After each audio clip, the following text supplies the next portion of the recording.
Welcome back to my channel, you guys. I have a very special guest today. Mark, if you've watched my channel, you know he's been on before. He talks about taxes, bookkeeping, and everything else today. He is a CPA, and he has a new bookkeeping course that's coming out. But we're going to do an overview. We're going to answer some questions today. We're going to talk about why bookkeeping and taxes and everything that you need to know about your business, numbers-wise, is so important. And you guys know I don't push out anyone else's stuff, but I love Mark's content. I love the guides and the empowerment that he gives us as resellers, because a lot of times, like, our business model is a little bit different. It's not the same as a small business that creates their own product. So Mark, why don't you introduce yourself for anyone that's new here, and then let's dive into bookkeeping for your reselling business.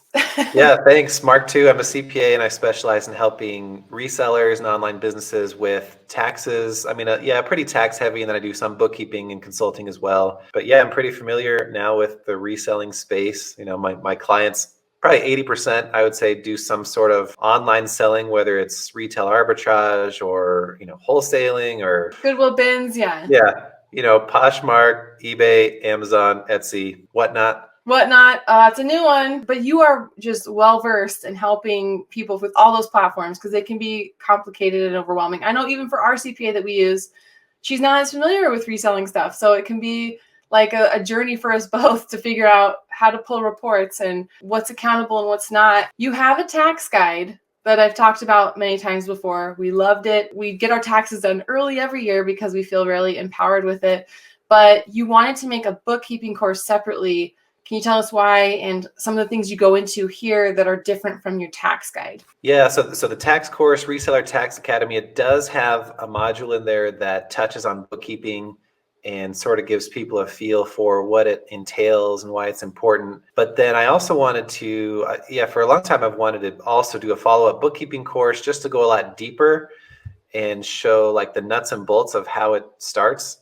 I think of it as like the coding. If you're doing a website, it's like the code behind the scenes. So with bookkeeping, you have like debits and credits and terms like that you may have heard of. And I show you exactly how those work, how you build upon that and go from the beginning all the way to the end, where you have some pretty slick looking financial statements, like a profit and loss, a balance sheet, what all that means. But then not even stopping there, like how do you take that information and use it to make decisions that are going to drive your business forward? So I really tried to package the whole process in there for people who want to be exposed to that and who potentially want to tackle it on their own, which is totally doable. Definitely. So if maybe your business is growing and you're not like a super small hobby seller anymore, you're really wanting to take this seriously, knowing your numbers, knowing bookkeeping, knowing how to keep track of all this stuff, all these things that seem intimidating are broken down step by step in Mark's guide. And it's so empowering and helpful. And it will take you to, you can't take your business to the next level, I don't think, without knowing your numbers and knowing your profit and loss, knowing your actual, like, what am I actually taking home? Because that can be, especially like in the reselling community, like, we shout out sales numbers a lot. Like, I sold $20,000 this month or whatever, right? And then when you break it down, like, well, what did you pay for all that stuff? What was profit? How quickly did it sell? How are you like accounting for any of this? It seems great, but then you really don't know your business until you know these numbers, right? Yeah, I've had several clients who come to me and I help them clean up their numbers a little bit or their books, and they don't know. They think they're making money, but they're not totally sure. Yeah. And it could be that they're doing well. It could be that actually they've been losing money consistently. Yeah, it's so foundational that I wanted to do something, because with the tax course, like I show you everything that is normal for resellers to deduct, or things that people forget about, or taxes you should know about. First of all, you have to have a clean set of numbers to pull from, in order to do your taxes correctly. So the foundation, that you have to start with clean numbers, with clean bookkeeping for the tax purposes, which is what scares most people, the tax piece. Also, you just need to know your numbers, like we've been talking about, for your own personal benefits, for your own profitability assessment, so you can know where you're going and if you need to change course at all. Let's say you hire a CPA to do your taxes. Does the CPA offer bookkeeping, or how, like, can you just say, I'm gonna hire this out? I know for us that we don't do that because it does get expensive. So is that something a CPA offers generally? Yeah, it just depends. I mean, a CPA can specialize in a lot of different things. Some CPAs, do auditing. Some CPAs are more tax focused. Some are just general consulting. Like they can be specialized in a lot of different areas. I mean, that's the big joke among accountants is everybody's always asking them, "Hey, can you do my taxes?" But they're like, I have no idea how to do taxes. I'm an auditor or whatever. Right. So I specialize in taxes mostly for resellers and e-commerce businesses, but I also am doing bookkeeping more now as well. And I hired a bookkeeper, so we kind of work together on that. So it just depends.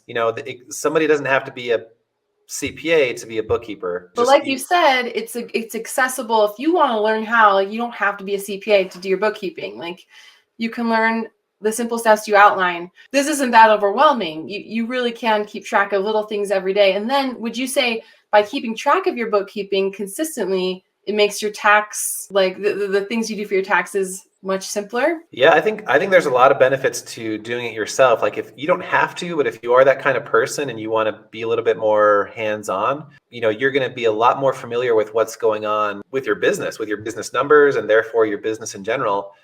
And you're going to be able to have a lot more productive conversations with your CPA or a professional you work with. Yeah, there's a lot of benefits. And if you have that kind of process in place and you know what's going on, that's just going to reduce your stress a lot. And then you're going to refocus that energy onto, other aspects of your business. I know for a lot of us, we can feel like a pit in our stomach when it comes to like, well, I like selling things. That's fun. I like finding something for 50 cents and selling it for $50. But like when you think about, hey, have you done your quarterly sales? Have you done your end of your taxes? And it's like a pit in your stomach. You're just like, it's so stressful. So let's take all that stress away. I think that's what you guys need to understand too about Mark is like, he's like the most safe. It's not scary. He's not a scary person. It's a very outlined in a very clear, concise way. It's really not as scary as I think we make it out to be.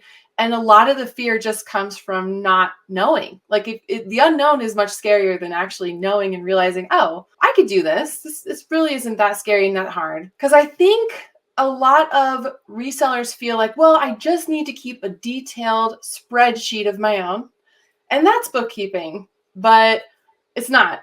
So can you kind of help us understand like what's the difference between keeping your own inventory spreadsheet, which by the way, you do have a template for people who want to use that. What's the difference between that and actually bookkeeping? Yeah, and it kind of depends. I mean, the terms are used interchangeably. I've probably used that. I say there are lots of different forms of bookkeeping. Like you could do it on a spreadsheet if you want, but if you're referring to like what official bookkeeping is, what a bookkeeper like who does that for a living does, that's more of what I talk about in my course. So that usually uses what are called double entry accounting programs. So that just means for every transaction, there are two sides to it. So like when I go buy some supplies on my books, I'm going to record that both as a reduction in my cash. So it's going to affect my cash account, and it's an expense. So my cash goes down, my expenses go up. So there's two sides to every transaction. That's what a double entry accounting system is. That's what Quickbooks is. That's what I use to do the examples in my course. But yeah, you don't just have income and expense accounts. You also have asset and liability and equity accounts. And ideally every month you're going through and reconciling your bank accounts.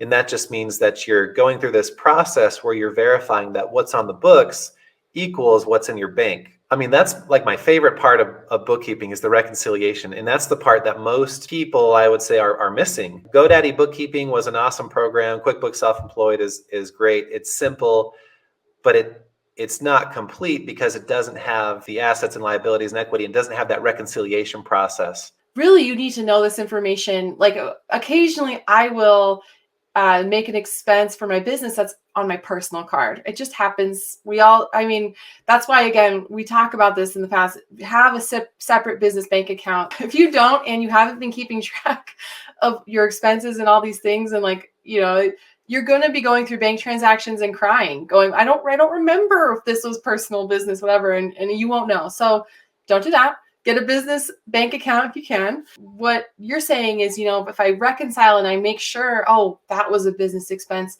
I'm maximizing my tax benefit as well. Like I'm knowing my numbers better, and I need those those inventory numbers so that I can say to the government, hey, I actually spent this on inventory or this, my business expenses, and I won't owe as much of a tax burden.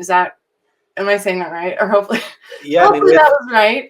yeah, the big risk with not having your numbers or not doing your books correctly is if you, let's say you understate your sales, then you're at risk for, the IRS coming at you and saying, hey, you underpaid us, and that's never fun. It's not impossible to resolve that, but or if you overstate your sales, you're just paying taxes that you don't have to pay. So either way, whether you're over or under, you're at a disadvantage. So you might as well do them accurately. Yeah, I would say even if you are just using a spreadsheet and you think that's fine for you, it doesn't hurt to know what the next step would be. Because once you're exposed to that, you might say, oh man, I think I actually would like to do it that way and have that extra assurance that my numbers are exact. So it just depends. I'm not going to say everybody has to do it this way, but I think everybody could benefit from it. And there's some really good, powerful spreadsheets out there that help out, and it's not, yeah, like you said, it can be sufficient for a lot of people. But I know for me, a spreadsheet was fine for a little while, but then I grew and it just was not, it was taking up too much of my time and it wasn't seamless enough. And an Excel spreadsheet for the most part, again, this is in generalities, does not let you just pull your bank transactions and just stick it in, like pull out a big report and just stick it in. So that's where like QuickBooks is a much more seamless way. If you can empower yourself with learning it, it's a seamless way to like really take charge of your numbers and your business. And like you lay out in the course, it's not as hard as we sometimes make it out to be in our minds. It's not, the unknown is what's scary. Sitting down and actually learning it is really not that scary. So let's say I have a week in Ashley's business life, okay? And it involves going to yard sales and I spent $300 on yard sale stuff, right? And in addition to that, in that week, I had $2,000 in eBay sales. I had $1,000 in whatnot sales. So I have all those sales numbers. And I've also been to the thrift and spent $100, right? So I get to the end of my week. I have all these numbers staring me in the face. How do I do my weekly bookkeeping? Let's say if people want to do it on a weekly basis to make sure I'm up to date, caught up, and not overwhelmed. You don't have to remember all the specific numbers, but like, Jen, would I sit down Saturday night, like everyone on a fun Saturday night, I'm going to do my bookkeeping. I go into my accounting software. What would I do? Yeah, I mean, that's a really good question because if you've never done it before, you'll be like, okay, what does that actually mean? Right. And that's kind of that is what I try and take you through in the course. But so yeah, if you're doing it the way that I'm teaching, that means that you already have some type of bookkeeping software. Okay. That could be QuickBooks Online, that could be Wave Accounting, which is similar. It's like a free version. I mean, not as many bells and whistles, but yeah, let's say you have that software and then you have your bank accounts and your credit card accounts linked to that software. So then when you go out and you spend money, then those transactions are going to be imported from your bank into that program. And let's say like the $300 you went out to purchase inventory with was, maybe that was cash, pulled that out of an ATM from your business account, right? Yeah. So that ATM charge will also be imported into your bookkeeping software. So you sit down, you log into your bookkeeping software and you go to, in QuickBooks, it's the banking screen, and you click on one of your accounts and you'll see all the transactions that have been imported, and you'll go through and you'll classify them. And it depends on how you're classifying certain things. But for inventory, let's say you're going to classify that as inventory. You'll see your $2,000 of eBay sales flowing in. Right. So this highlights one of the issues, and this is something I talk about in the course. It's like, okay, well that money, that payout that's coming from Amazon, that's after they already took out eBay fees. Do I just classify that as eBay sales, or is there something special I have to do to also account for the fees? And there is, or there can be. It just, you can do it either way. So there's different methods. I guess I won't go into all of them here, but there's different methods. If you do what I call as the simple method, then yeah, I would just classify that eBay payout as sales. Okay. Simple. You don't see everything, but it's not going to affect your ultimate net income. But yeah, in a nutshell, you're going through, you're classifying the transactions. Once you accept or add those, they're in your books. Let's say that was all the activity for the month.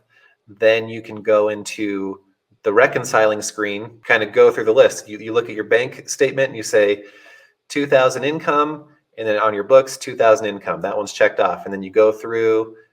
Okay. Make sure like there's nothing missing that you didn't account for. Because like you said, there's two sides. Just make sure both sides show like where it went and how it got there. So you would put like, would the transaction label for my eBay income be sales, or would it be income, or would it be like, what would you, and then for an expense, how would you classify that and name that transaction in QuickBooks or accounting software, any accounting software? So let's use that example. So let's say you go out and you buy a new laptop for the business. Let's say it's $2,000. If you buy like equipment or assets like that are going to continue to provide benefit over a long period of time, in accounting, those would be considered what's called to be a fixed asset. And instead of just classifying that as an expense or as a deduction immediately, what the guidance says that you should classify that actually as an asset. Right. Okay. And then you deduct that for tax purposes, you deduct that over time rather than all at once.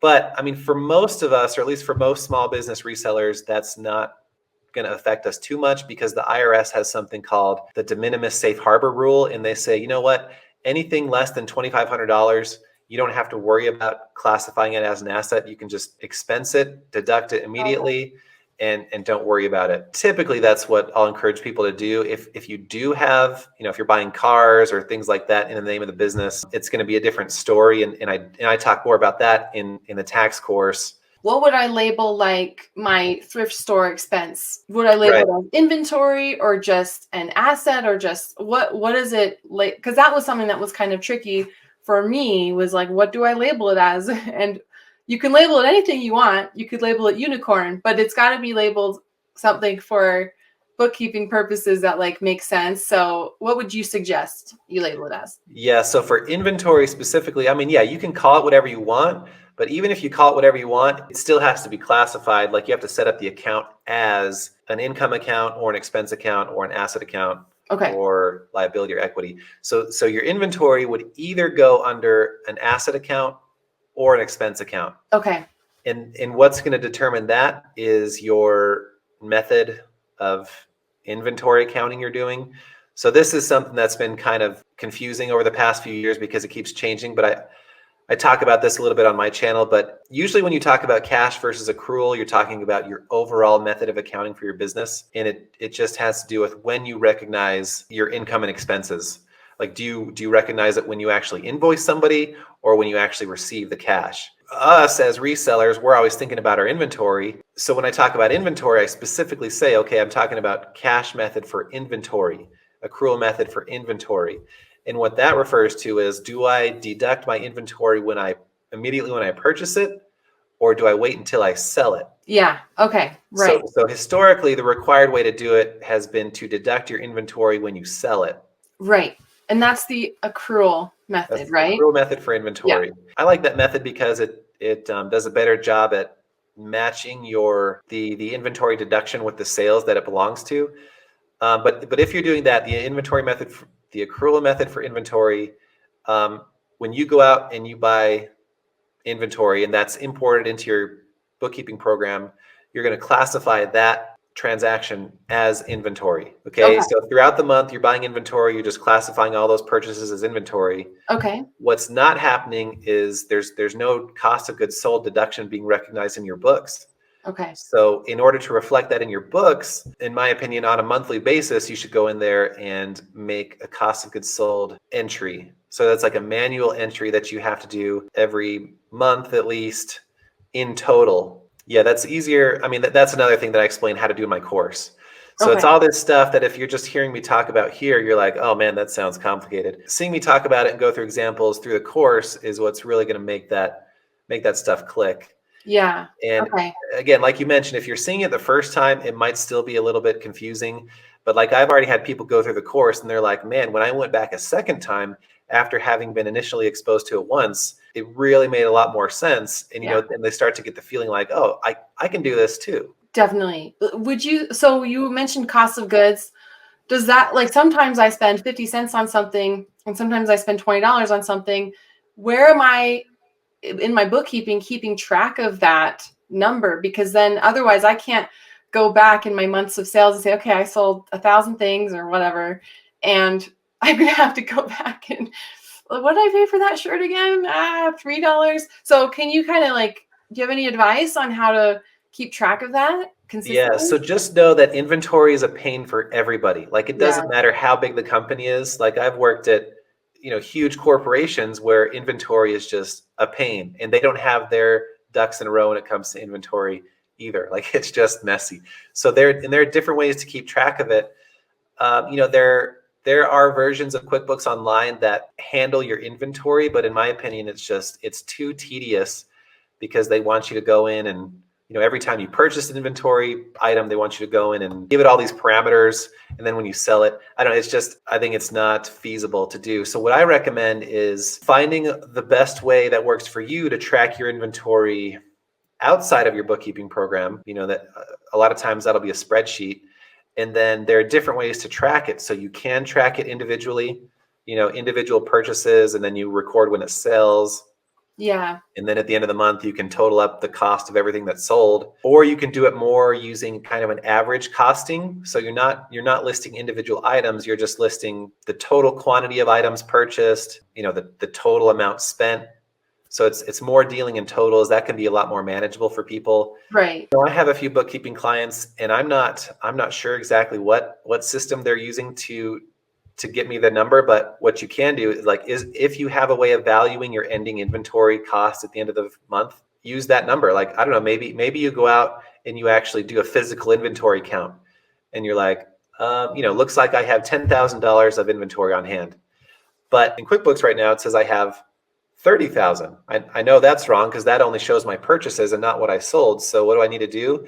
I need to come in and make an adjusting entry for $20,000. So that'll reflect my cost of goods sold for 20,000, and simultaneously it'll reduce my inventory by that 20,000. So once I book that entry, everything's going to look good. So Okay. yeah, there are different methods for keeping track of your inventory. I recommend doing it outside of your program and then going in and making that monthly adjustment. And I feel like I'm kind of all over the place. But again, like No, I, yeah. I go into all this stuff and exactly how to do it. Yeah. That's why I wanted to make this course, because I answer questions like this and I'm just like, oh man, I feel like there's so much there. But if you can kind of go through and see how it all builds on each other and see it all together, it's going to make a lot more sense. Definitely. And this is like, I sometimes get people, this is information you could learn for free. And it's like, fine, if you want to go to That's irs.gov true. and go read, or if you want to go to QuickBooks and just wade through that wasteland by yourself, go for it. You really can. But this is one area, like even reselling, I'm like, okay, you can learn that with YouTube. You can learn it by process of, go find something. It's not that hard to find something that'll sell for good money online. But when it comes to accounting and bookkeeping and your taxes, I will always default to a professional. And that's why I will happily take a course and happily, especially one geared towards resellers, because our business looks different. These are things that even average CPAs, if they don't deal with reselling businesses, they don't really know what to tell you. They might tell you one thing and you could do it a different way. That's where like just empower yourselves and just give yourself this gift of knowledge. Yeah, I agree. Like you can learn the stuff on your own. There's probably some really good free bookkeeping courses out there, but they're not taught by me. They're not necessarily geared toward resellers. But Yeah. the main thing I want to say is that you're not going to take this course and just be left alone. Like there's also an accompanying group, like support group. So you can come post questions on Facebook, and it's going to be me and anybody and in my bookkeeping team who are going to be there moderating and answering your questions. So I think that's a huge benefit. Try calling up the IRS and asking them questions, or even, Oh my gosh. QuickBooks is hit or miss whether you get somebody who knows what you're talking about. Mark is extremely responsive. So that's where, like, yes, if you have questions, like it can even be like an emotional support group for you, right? I am so stressed and I thought about going back to school for like therapy or something. I think that'd be an awesome combo. totally, you should. While we were talking about the accrual method, I was thinking also maybe you could touch on the cash method, which doesn't paint the same picture because Sometimes some months you spend $10,000 on inventory and you have a $10,000 sales month and it looks like nothing happened, but really that $10,000 expense is going to pay out the rest of the year. So can you explain how the cash method works? It's a little bit simpler. Yeah. So if we're talking about cash method for inventory, that just means when you go out and you spend 10,000 on inventory this month, when that comes into your bookkeeping program, you're going to just classify that as an expense immediately, which is going to translate to a deduction on the tax return rather than classifying it as inventory, which is an asset. So yeah, let's say you only had sales of 4,000 that month. Just when you take away your inventory, it's going to look like you have a loss of $6,000. I mean, you'll know what's going on, but it just makes the books look a little off for a while. Like over time, it'll even out. So your activity for the year might look a little better, but for that month, it just looks off. And that's the main downside to using that cash method for inventory. But it is a lot simpler because then you don't necessarily have to keep track of your inventory as carefully on a spreadsheet because you're not trying to get that cost of goods sold number. So it's a simpler method. If you want to go that route, you can just classify that's an expense, the end. I don't have to do a separate cost of goods sold number or have that equation for each month. We just won't, because in the cash method, do you even have to worry where does cost of goods sold factor into the cash method? Yeah, it doesn't really. So you just immediately classify your inventory as cost of goods sold. Okay. Maybe that name isn't technically correct since you're doing it that way, but that's where I would put it all. Would you share which one it just depends on the business model maybe, or do you do one method more than another? I mean, if you're growing or you want to grow, I typically go for the historically, the more traditional accrual for inventory where you deduct it when you sell it. But if you are just, if you feel like you're a little smaller, it's kind of a hobby and you enjoy doing it, you're not looking to grow, you value simplicity, then I would say that the cash method might be the way to go for you. Okay, so you talk about finding a bookkeeping software. GoDaddy Bookkeeping is going away. What do you recommend for bookkeeping software? And can you tell us kind of what you go over most in the course? QuickBooks Online is the most well-known, or QuickBooks is the most well-known. Yeah. That's what I use in my bookkeeping portion of my practice for all my clients. They have a desktop version, which is what most CPAs or old schooler CPAs are used to using. And it's a lot more robust, but what they're really pushing these days is their online version. You can add me or you can add your accountant and they can log in and do your books or help you resolve issues. That's the way a lot of accounting programs are going, or bookkeeping programs like Xero, XERO. So that's another one, same thing. Wave Accounting is that free version that I mentioned earlier. Yeah, I use QuickBooks, and that's what I use for the example in my course. Okay. So would you feel comfortable recommending QuickBooks? Like you use it, so can you adapt QuickBooks to your business as a reseller? eBay? Yeah, for sure. Okay. I would definitely recommend it. The only thing, the reason accountants hate it is because it seems like they're like always increasing their prices, and like in the forums I'm in, everybody's like, seriously. So that's, that can be annoying, but that's, that's going to be the case with a lot of the different softwares we're using. Okay. Gotcha. Yeah. So really empowering yourself to learn QuickBooks is going to be, it's a gift that'll keep on giving because it's intimidating at first, but it can be broken down to be something pretty simple. And again, you're just trying to look at everything that comes in and out of your bank account and give it a name. What did it do? What was this? Doing that once a year is going to be kind of a nightmare because you do need to keep track of this information anyway for taxes. So why not stay on top of it? Yeah, TJ can tell you we've had a couple of those years where it was the end of the year, and then I was like, I don't know, TJ, I don't know what was going on. We're good now. Everything is good now, but it took some time. So if don't feel alone, like if you guys are out there and you're like, I don't know my numbers, I was there. That's where I was. I'm not. TJ's the numbers guy. He loves specifics. Mark is, I'm guessing, a numbers guy based on his profession, and he's so good at it. Of course he is. But for me, I'm more, let's take risks. Let's try new things. Let's jump into it and not think too hard. And that's good for growing, but it's not so good when it comes to like taxes, end of year bookkeeping. So I've been there. I know it's scary, but just give yourself, again, this gift of peace. It doesn't have to be scary. It doesn't have to be intimidating. You can learn it and it'll make you feel so much more at peace with your business. And it's so satisfying. If anything, it's satisfying to look at the end of the month and go, I know exactly what was going on. was a good month for my business. And it makes you feel more comfortable paying yourself and like rewarding yourself with the work that you did. You don't have to like just wonder, well, how much can I take out? You can say, I pay myself X amount. That's why I work, is so I can have fun too. Any last thoughts you'd have for the audience, Mark, or any extra maybe encouragement that they might need? This can be, again, intimidating and overwhelming. And maybe even our conversation today felt intimidating and overwhelming. What would you say to them to reassure them? Yeah, I mean, that's my main message is like, you don't need to stress about it too much. I mean, at a minimum, I guess, like if you feel paralyzed just with all this information, rather than just freezing and not doing anything, at least go out and get that separate bank account. And that's going to put you so much further ahead if you ever do decide to layer on a bookkeeping program on top of that.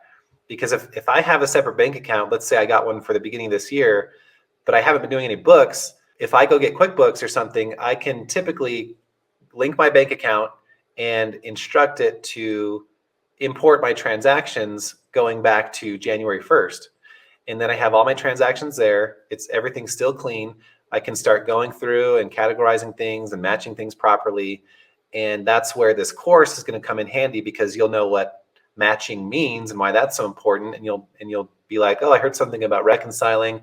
Then I can be sure my books are correct. Yeah, and you're not going to learn, I mean, you're always going to run into questions. Like even CPAs and bookkeepers are constantly hitting snags within QuickBooks. It's not perfect.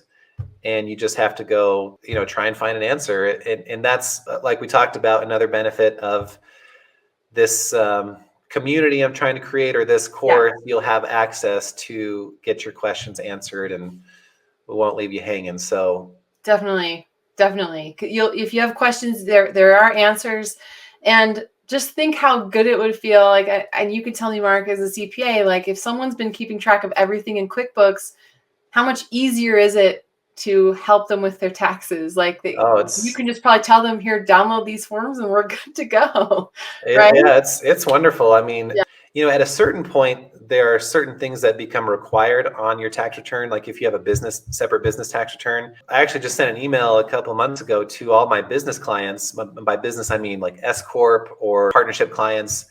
And I said, starting next year, I'm going to require financial statements, meaning a profit and loss and a balance sheet. And those are things that come from your bookkeeping system after you've been keeping books. Because this past year, I just spent way too much time like trying to create from scratch this information that's needed in the tax return that the client didn't necessarily have. Yeah, if you already have that stuff, your tax preparer is going to be really happy. Definitely. And you'll be happy just knowing you don't have to worry. Again, you take the stress of this stuff away, you can focus your energy, creativity, and anything else on your business, which is what should be growing and where your energy should be, or your family, or whatever else, like whatever other aspect of your life you're trying to grow. If you're not worried about like bookkeeping and numbers, imagine how free it feels. And when Mark or another CPA is like, hey, I need these numbers, these reports, you can confidently go, gotcha. I will get that ready for you. No problem. So again, this is just an area. Let's default to experts. You have the group, you have support, you have a step-by-step, literally like step-by-step guide on everything you need to know, not just for taxes. Mark has covered that. It's awesome, but also now for bookkeeping. All right. Well, thank you, Mark, so much for being on my channel and for sharing your knowledge with all of us. I appreciate it so much. It's always fun to chat with you. And yeah, we look forward to many more conversations about numbers in the future. Yeah, awesome. Thanks. All right. Thanks. Bye, guys.